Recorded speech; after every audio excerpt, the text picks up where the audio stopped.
തമിഴ്നാടൻ style പച്ച സാമ്പാർ എങ്ങനെ ഉണ്ടാക്കാമെന്ന് നമുക്ക് ഈ വീഡിയോയിൽ കാണാം. ആവശ്യമുള്ള സാധനങ്ങൾ: ചെറിയ ഒരു ഗ്ലാസ് സാമ്പാർ പരിപ്പ്, കൊച്ചുള്ളി 20 എണ്ണം, മല്ലിയില, പച്ചമുളക് 2, തക്കാളി 1, കറിവേപ്പില, ഉരുളക്കിഴങ്ങ് 1, വഴുതനങ്ങ 1. മിക്സിയിൽ അരയ്ക്കേണ്ട സാധനങ്ങൾ: 1 മുറി തേങ്ങ, 1 സ്പൂണ് മുളക് പൊടി, 1/4 സ്പൂൺ മഞ്ഞൾപ്പൊടി, ഉപ്പ് ആവശ്യത്തിന്, 2 വെളുത്തുള്ളി, 1/2 സ്പൂൺ ജീരകം, 1 പച്ചമുളക്. സാമ്പാർ പരിപ്പ് നന്നായിട്ട് കഴുകി അതിൽ ആവശ്യത്തിന് വെള്ളം ചേർത്ത് 1 ഉള്ളി 1 പച്ചമുളകും ഇട്ട് വേവിക്കണം. 3 വിസിൽ കേട്ടതിന് ശേഷം ഗ്യാസ് ഓഫ് ചെയ്യണം. എന്നിട്ട് അത് തണുത്തതിന് ശേഷം കുക്കർ നമുക്ക് തുറക്കാം. സാമ്പാർ വയ്ക്കുന്നതിന് വേണ്ടിയിട്ടുള്ള ഒരു പാത്രം എടുക്കണം.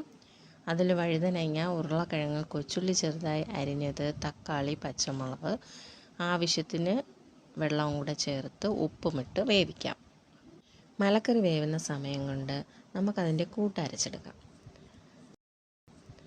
6 കൊച്ചുള്ളി, 2 വെളുത്തുള്ളി, ജീരകം, തേങ്ങ, മുളക് പൊടി, മഞ്ഞൾപ്പൊടി.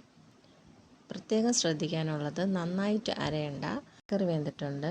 നമുക്കിതിലോട്ട് 1/4 സ്പൂൺ കായപ്പൊടി ചേർത്ത് കൊടുക്കാം. അതിനുശേഷം വേവിച്ച് വെച്ചിരിക്കുന്ന സാമ്പാർ പരിപ്പ് നമുക്കിതിലോട്ട് ഇട്ട് കൊടുക്കാം.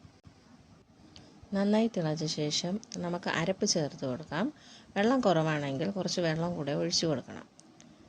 ഇനി നമുക്ക് ഇറക്കാറായി. അതിന് മുന്നേ ആയിട്ട് കുറച്ച് നമ്മൾ അരിഞ്ഞു വെച്ചിരിക്കുന്ന മല്ലിയിലയും കൂടെ ഇട്ട് കൊടുക്കണം. അതിനുശേഷം നമുക്ക് താളിച്ച് ഇറക്കാം. താളിച്ചതിനെ നമുക്ക് ഈ സാമ്പാറിലോട്ട് ഒഴിച്ചു കൊടുക്കാം. നിങ്ങളെല്ലാവരും ഇത് വീട്ടിൽ ട്രൈ ചെയ്ത് നോക്കണം.